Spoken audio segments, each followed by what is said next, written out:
दोस्तों नमस्कार, आदाब, खुशामदीद, गुड इवनिंग। मैं आपका दोस्त अशोक शर्मा एक बार फिर आप लोगों के बीच हाजिर हूँ एक प्रेरणादायक प्रसंग लेकर, एक प्रेरणादायक बात लेकर। दोस्तों आज हम बात करेंगे गुस्सा, क्रोध, जो हम अचानक ही क्रोध करने लगते हैं और क्रोध करने से हम अपने साथ साथ आसपास के वातावरण को भी प्रभावित करते हैं।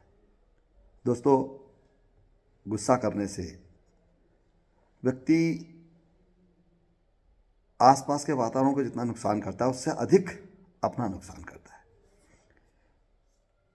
दोस्तों एक कहानी मैं आपसे शेयर करता हूँ कि जब सिकंदर महान विश्व विजय के लिए निकला और उसने देशों को जीतते हुए भारत की भूमि तक के पास तक या भारत की सीमाओं तक अपना साम्राज्य विस्तार कर लिया, तो उसके सैनिक भी थक गए और उन्होंने बहुत लंबा समय हो गया था उन्हें अपने घर से निकले हुए, तो वो सब अपने घर वापस जाना चाहते थे।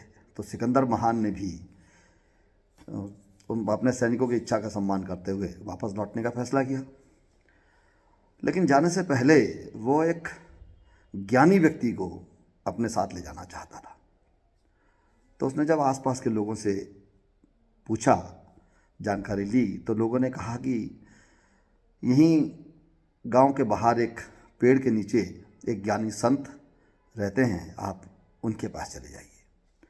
सिकंदर महान अपने दल बल के साथ पेड़ के पास पहुंचा तो उसने देखा कि पेड़ के नीचे एक निर्वस्त्र साधु सन्यासी ध्यान में लगा हुआ था।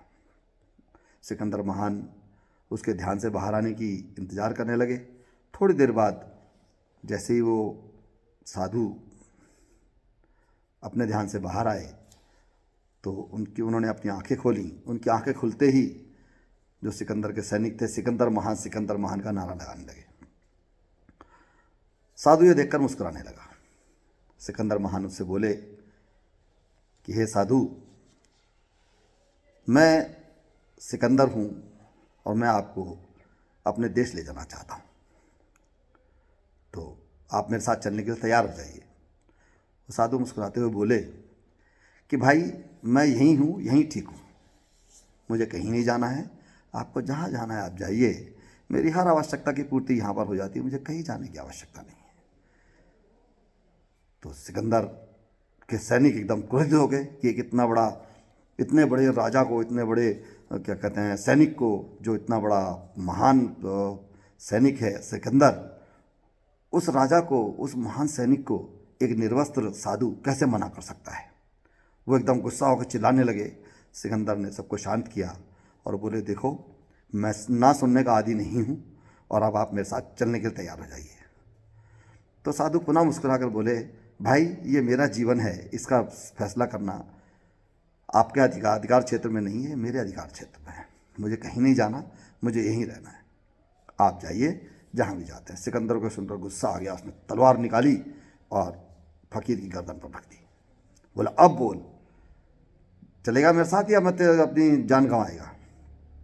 साधु अभी मुस्कुराते हुए बोले, शांति से बोले देखो मैं कहीं नहीं जा रहा हूँ, अगर तुम्हें मुझे मारना है मार दो, लेकिन आज से अपने नाम के आगे महान शब्द मत लगाना, क्योंकि तुम तो मेरे महान शब्द लगाने के या महान कहलाने के लायक नहीं हो, तुम मेरे गुलाम के भी गुलाम हो। सिकंदर को सुनकर बहुत गुस्सा आ गया कि एक निर्वस्त्र और दुबला पतला आदमी, निर्बल आदमी मुझसे उससे किस तरह से कह सकता है। बोला क्या मतलब है तुम्हारा। सिकंदर कड़क के बोला, मुस्कुराते हुए बोला साधु कि हे सिकंदर, क्रोध मेरा गुलाम है और मैं जब तक नहीं चाहूं मुझे क्रोध नहीं आता, और तुम क्रोध के गुलाम हो, जब चाहे तब तुम्हारा क्रोध तुम्हारे सर पे चढ़ के बैठ जाता है, तुम हुए ना मेरे गुलाम के भी गुलाम।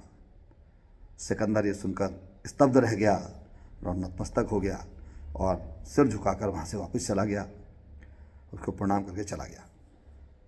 तो दोस्तों इस कहानी से हमें सीख मिलती है कि गुस्सा करना ना तो अपने ही स्वास्थ्य के लिए अच्छा होता है और ना दूसरे के। अपने स्वास्थ्य के लिए तो गुस्सा हमेशा खतरनाक ही होता है। क्यों? क्योंकि जब जब हम क्रोध करते हैं हमारे शरीर में एसिड पैदा होता है, अम्ल पैदा होता है, और हम जानते हैं कि एसिड जिस बर्तन में रखा जाता है उस बर्तन को गला देता है। तो ये क्रोध का जो एसिड है, क्रोध का जो अम्ल है, ये क्रोध करने वाले को अंदर से गलाता है और साथ ही उसकी जो निर्णय लेने की क्षमता है उसको भी प्रभावित करता है। क्रोध में आदमी कभी भी सही निर्णय नहीं ले सकता और क्रोध में लिया गया निर्णय हमेशा गलत निर्णय होता है। शांति से दूसरों की बात सुने, अपना भी अभिकथन कहें, अपनी बात रखें और हमेशा अपनी ही बात को कि मैं सही हूँ और दूसरा गलत, ये भावना भी क्रोधी के मन में होती है, वो नहीं होनी चाहिए। मनुष्य का स्वभाव ऐसा होना चाहिए कि अगर कहीं पर हम गलत हैं तो अपनी गलती को एक्सेप्ट करना चाहिए, बिल्कुल नम्रता के साथ, नम्र रहने वाला और मृदुभाषी सभी का प्रिय होता है। तो दोस्तों, आओ हम इस कहानी से ये सीख लें कि हम कभी भी नाजायज़ गुस्सा नहीं करेंगे, क्रोध नहीं करेंगे और अपना और अपने आसपास के वातावरण को हमेशा शुद्ध रखेंगे, हमेशा वातावरण को शुद्ध रखेंगे और सबके साथ मिलकर प्यार से प्यार बांटेंगे। और इन्हीं शब्दों के साथ एक बार फिर से आपको सब दोस्तों को नमस्कार। और दोस्तों, इसी तरह की प्रेरक कहानियाँ वीडियो प्राप्त करने के लिए मेरे चैनल को सब्सक्राइब करें। जय हिंद, जय भारत।